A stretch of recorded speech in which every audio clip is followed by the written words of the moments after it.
ஒரு உணர்வு மக்களை தவறான வழியில் நடத்திடுது. என்ன உணர்வு அப்படின்னு பார்த்தீங்கன்னா, இங்கே எல்லாருக்கும் எல்லாம் இல்லை அப்படிங்கிற ஒரு உணர்வு இருக்குது. எல்லாத்துக்கும் எல்லாம் கிடைக்காது, கொஞ்சோളം தான் இருக்குது அப்படின்னு சொல்லுனதுனால பெரிய போட்டி நடந்துக்கிட்டு இருக்கு. 10 பேருக்கு சாப்பாடு இருக்குன்னா அங்கே 100 பேர்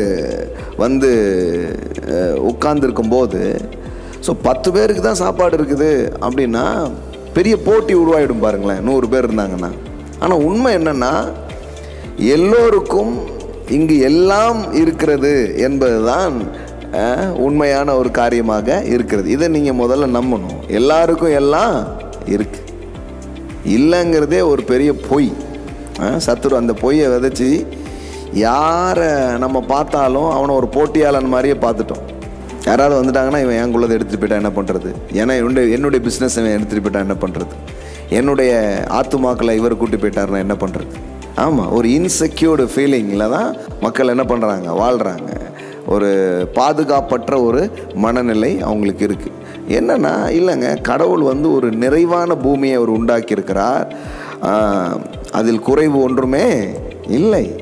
முதல் மனிதனாகிய ஆதாமை தேவன் படைப்பதற்கு முன்பாகவே, நல்லா கவனிங்க, முதல் மனிதனாகிய ஆதாமை தேவன் படைப்பதற்கு முன்பாகவே கடைசி மனிதனுக்கும் என்ன வேண்டுமோ அதை படைத்து விட்டு தான் தேவன் முதல் மனிதனை படைத்தார். அப்படின்னா என்ன அர்த்தம்னா, கடைசி மனுஷன் யாருன்னு தெரியாது, ஆனால் அவனுக்கும் வேண்டியதெல்லாம் இந்த பூமியில் இருக்குது. இந்த பூமியில் இருக்குது.